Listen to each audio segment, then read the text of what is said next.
Hi there. My name is Emma, and in today's video, we are going to look at 5 ways to improve academic essay writing. Okay? Or TOEFL writing, IELTS writing. This doesn't have to do with when you write a letter to your friends. Okay? We're talking specifically about formal writing, maybe business writing, or academic writing. Okay, so let's get started. My first tip on how to improve writing is do not use contractions. Okay? And again, this is for academic writing. So what is a contraction? Don't, can't, shouldn't, couldn't, wouldn't, isn't, haven't, hasn't. Okay, so it's the short form of, for example, don't is the contraction of do not. Okay? So it's better to actually write out the word in full in academic and formal business writing. So instead of don't, use do not. Instead of can't, use cannot. And notice how with do not, it's actually 2 words. Cannot is just 1 word. Shouldn't becomes should not. Couldn't becomes could not. Wouldn't, would not. Isn't, is not. Haven't, have not. Hasn't, has not. Okay. So don't use these, use these. Okay. So now let's look at tip number 2. So tip number 2 is avoid there is or there are. Okay?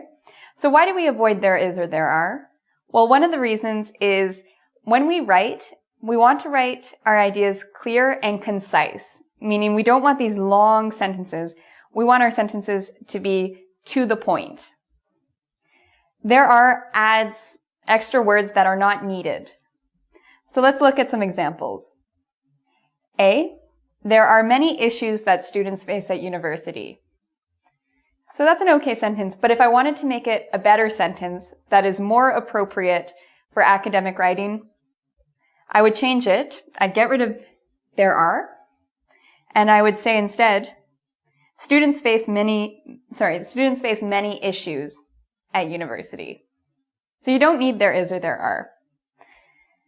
A second example, there are many development projects that the UN supports. Okay? Again, we don't need there are. We could just change it to the UN supports many development projects.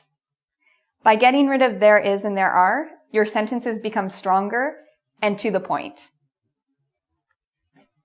So tip number 3 is avoid words. So don't use words in academic writing such as really, very, a lot. I'm going to add another one. So. Okay? This weakens your writing. Your writing isn't as strong if you use these types of words. So let's look at some examples. Many students think university is very hard. Okay, so now here we have very. How could I improve this sentence? Well, instead of using very hard, just use a stronger word in the first place. Say,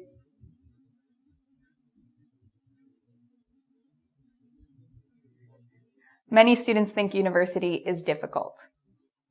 Okay? There are many cars, I just broke a rule, sorry.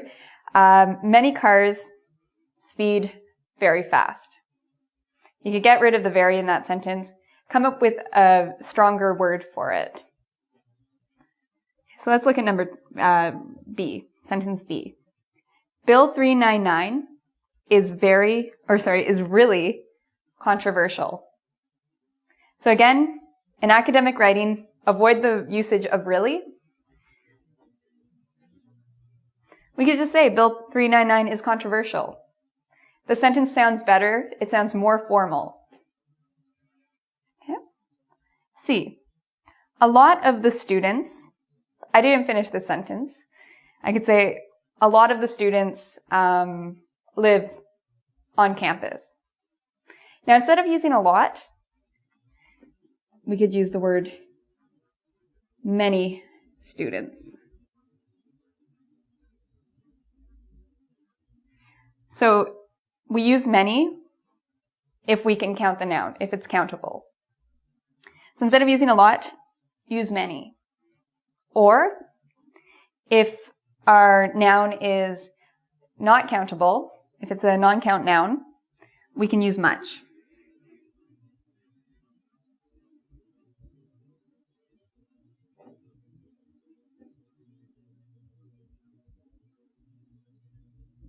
Okay, so we get rid of a lot.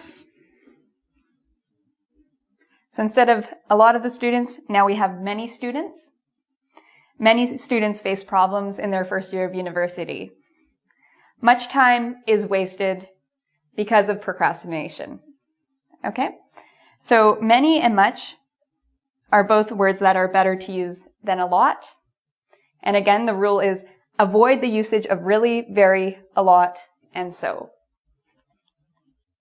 So our fourth tip when it comes to academic writing is so if you are in the sciences, it's okay to use the passive. Don't use it too much, but it's okay and normal to use the passive voice. And I'll explain what that is in a second.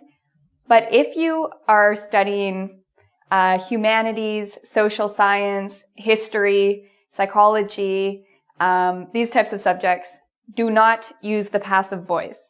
Use the active voice. So for most university writing, we use the active voice. So what is the passive voice and what is the active voice? So here is an example of the passive voice. Healthcare reforms were implemented by Obama. Okay, so notice first we have a form of the verb to be, and then we have the past participle of implement, in this case implemented, so you see an ed. And then oftentimes we have the word by someone. So this is an example of a passive voice sentence. Healthcare reforms were implemented by Obama. So what is the problem with using the passive voice? Well, it takes away the fact that Obama is the one who implemented the reforms. The sentence is sort of weak, a little bit awkward. It would be much better if we had the actor who is Obama, so the person, the verb, and the object. Obama implemented healthcare reforms. So this is the active voice. Okay, so if you can, have the subject, then the verb, then the object, instead of the passive voice. So here is another example of this. If I wrote in the passive voice, I would write, the war was, so here we have a form of the be verb, won, so here's the past participle of win, by, so another keyword, the French. The war was won by the French. So this is, again, a passive voice sentence. It's a passive sentence, but it's still a little bit weak. In academic writing, we want strong sentences. And a strong sentence has the actor, or the person performing the action, at the beginning of the sentence. So instead, a better sentence would be, the French won the war. So the final tip in this video is when you write academically, use strong verbs. Okay, so what is the strong verb? And what is a weak verb? So I'm going to give you an example. I could say, he gave assistance to my friend. Okay, this is a very weak way of saying, he gave assistance to my friend. In a stronger way, I could instead just say, he assisted my friend. So what is the difference between these two sentences? Well, in this sentence, assistance is a noun. So a better way to write this sentence, anytime you have a verb and a noun, and you look at the noun, and it could be its own verb, use this in a verbal form instead. So for example, he gave assistance should become he assisted. Okay, so this is stronger. Let's look at another example. So here I have a weak verb. made an objection. He made an objection. Okay? So again, we have a verb and then a noun, objection. But objection can be its own verb. So to make it stronger, we get rid of made and we turn objection into its verbal form, objected. He objected. So he objected is better than he made an objection. Okay? Another example. Here we have our example of the weak verb. She conducted an investigation. She conducted an investigation. Well, when I look here, I see the word investigation and I think, does investigation, does this noun, have a verb form? Well, yes, it does. Investigate. So instead of saying conduct an investigation, she investigated something. It's a lot better. It's stronger. Okay, finally, for our fourth example, the weak verb is did an audit. They did an audit on Wesley Snipes. I don't know. Poor joke, maybe. They did an audit on someone. So again, I see the word audit. So here's a verb and here's a noun. But I look at this noun and I think audit. Is there a verb form of the word audit? Yes, there is. Wesley Snipes was audited. But again, I told you not to use the passive, so I could say the government audited Wesley Snipes. Okay? So there you have it. 5 tips that will quickly improve your academic writing. So if you would like to practice some of these tips, come visit us at our website at www.ingvid.com. Until next time.